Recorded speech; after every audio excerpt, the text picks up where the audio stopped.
Hi guys, so we are on to video 2.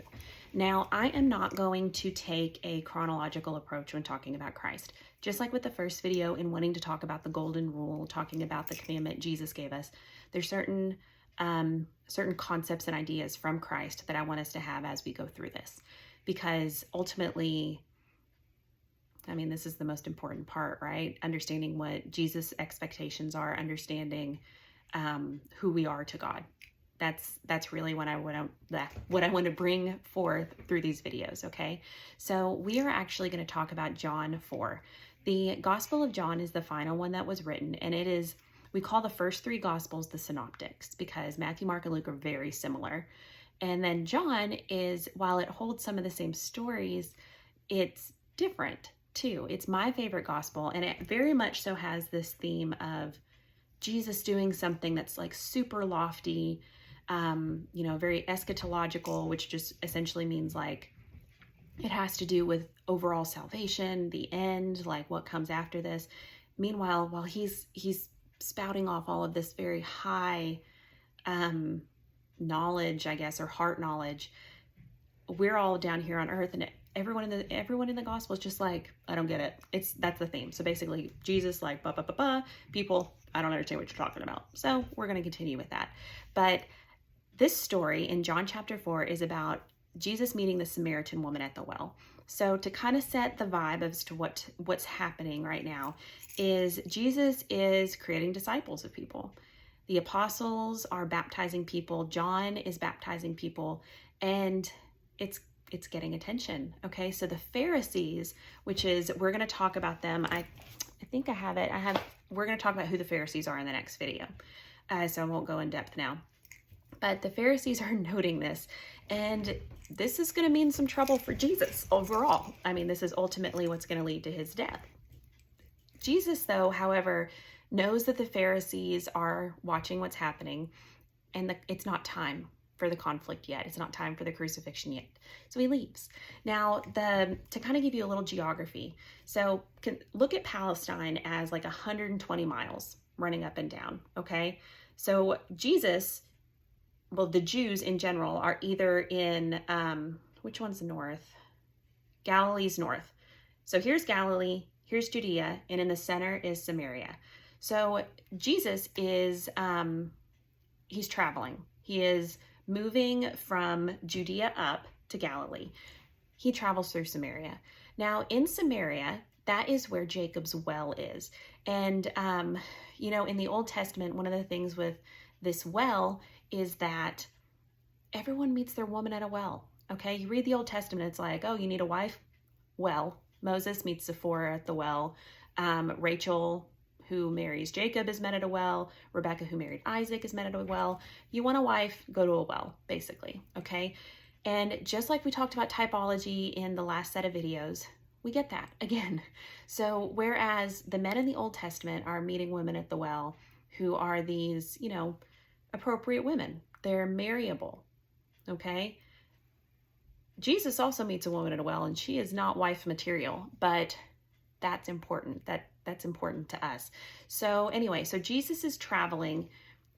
He's traveling to, I keep mixing this up, I'm sorry. He's traveling from Judea to Galilee, and he's in Samaria.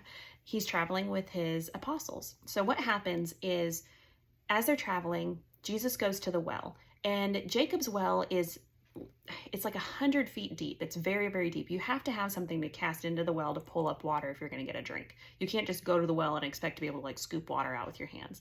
So while Jesus is at the well, the apostles go into the city to buy food. This is very weird anyway, that the apostles would leave Jesus in Samaria. They would have bought food probably somewhere else. This is like a 3-day journey, I think is how they described it where I read. But anyway, nevertheless, they do. So Jesus is at the well. It's the middle of the day. Same thing we experience here in Arkansas, where when you're outside and the sun is at its peak, it's hot. And Jesus is exhausted. He's thirsty. We are really seeing the humanity of Christ here. So we always say this, Christ is human, Christ is divine. He's both. He's both together. And here we see his physical body being exhausted and thirsty. So he meets the Samaritan woman. And first off, it's pretty bold that he speaks to her, okay? Because That's honestly, it's inappropriate. He should not be speaking to her. The Jews in Samaria had feud. They had a feud for a very long time. They don't speak with one another. Second, there is kind of this rabbinic teaching, and we're breaking away from this, but there's more of this rabbinic teaching that you don't waste teaching on a woman. There's no other way to say it. You don't teach a woman because it's a waste, because women can't comprehend. What's kind of awesome here, though, is what this woman does. So anyway, Jesus shouldn't be talking to her anyway, but he does. And this woman is there at noon. So the way that you would normally do things if you're going to draw water is you would do it at the points of the day when it's not the hottest. Kind of like when we water our garden. If you do not water a garden at high noon, like at 1 o'clock in the afternoon, because all the water is going to evaporate really quickly. So you water before the sun comes up, or you water right at sunset. That way the water absorbs into the soil, the plants get it. Same idea here. You don't go to the well at noon because it's stinking hot. But the woman is there at noon, and there's a reason why. It's because she is so embarrassed, and she's essentially ostracized from her Samaritan community. And so she has to go at noon when no one else is there. And that's where she meets Jesus. So Jesus asks her for a drink, and she is basically like, how can you even be speaking to me? And Jesus persists to talk to her. Now, as I mentioned, there was a feud. What we get here is Jesus is saying it is time for this feud between the Jews and Samaria to end. He is extending, essentially this salvation that originally in the Old Testament was only for the Jews. Now when we get Christ is saying, no, it's not just for the Jews, it's for everybody. So he tells the Samaritan woman, I can give you living water. As I told you, the theme is the woman's confused, and she's like, you don't even have anything to draw up water. How the heck are you going to give me living water? Now, this living water concept actually comes, we hear it in the Old Testament. We hear it in Isaiah 49:10, and it's in the Psalms also. It's in Psalm 36:9. We also hear about flowing water in Revelation, in the final book of the Bible, Revelation 22. So this woman is taking what Christ is saying very literally. And, she doesn't get it. So then Jesus starts to tell her, what I have to give you, you will never hunger, you will never thirst again. And again, she takes this pretty literally.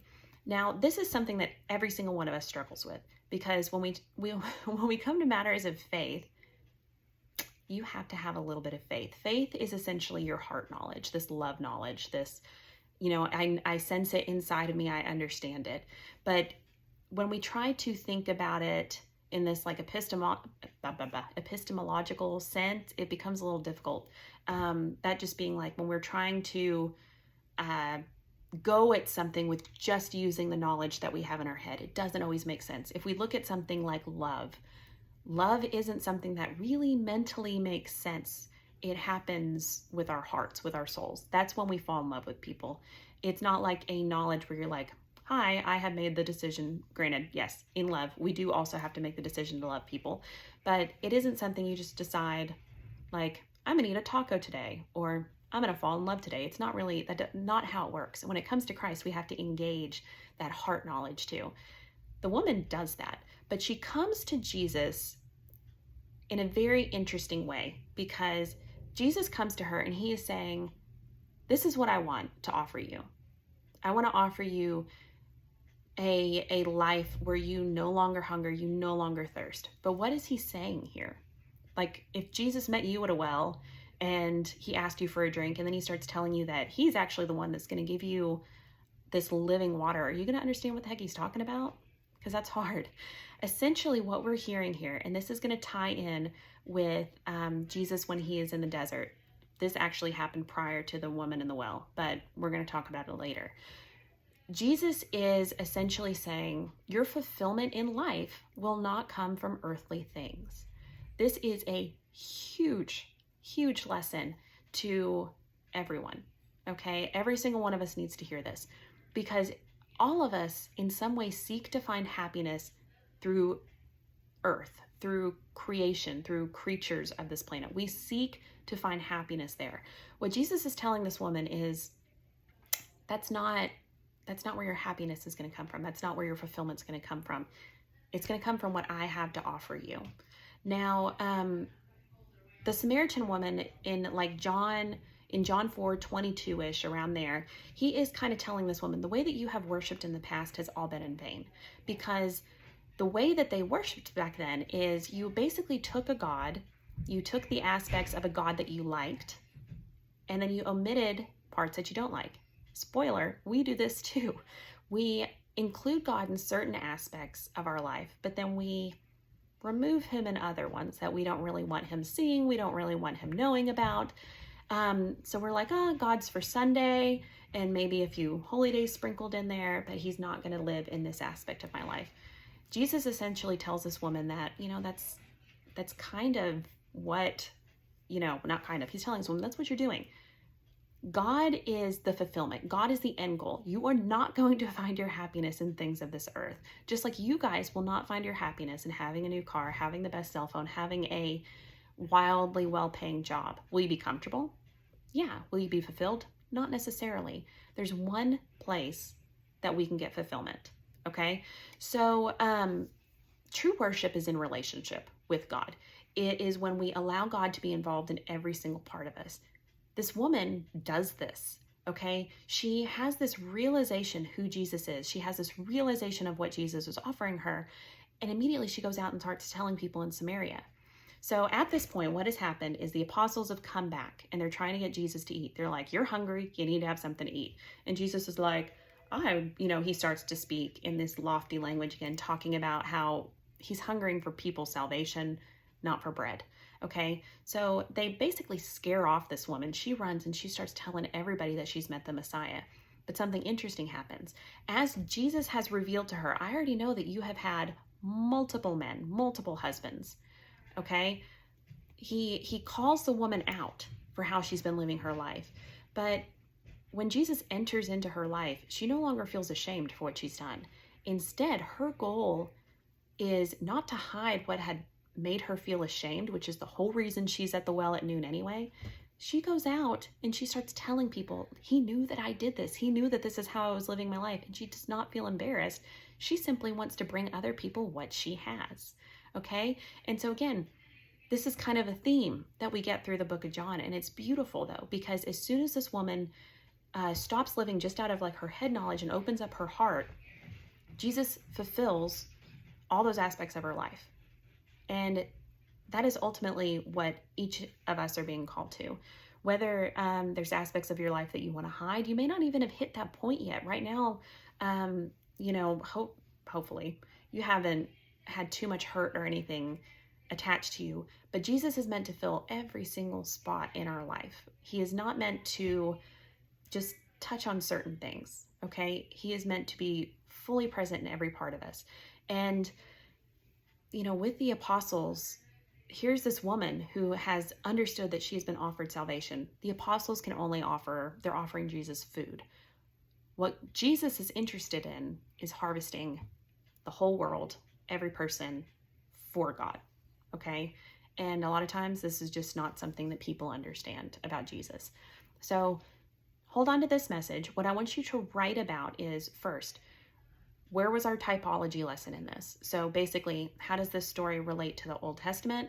Second, how does this story relate to you? What is something that we talked about in this video about the Samaritan woman, about the apostles, or about Jesus that related to you? There should have been multiple things, but write that down. So our next video, we're going to talk about the Pharisees and the Sadducees and essentially who Jesus was, okay?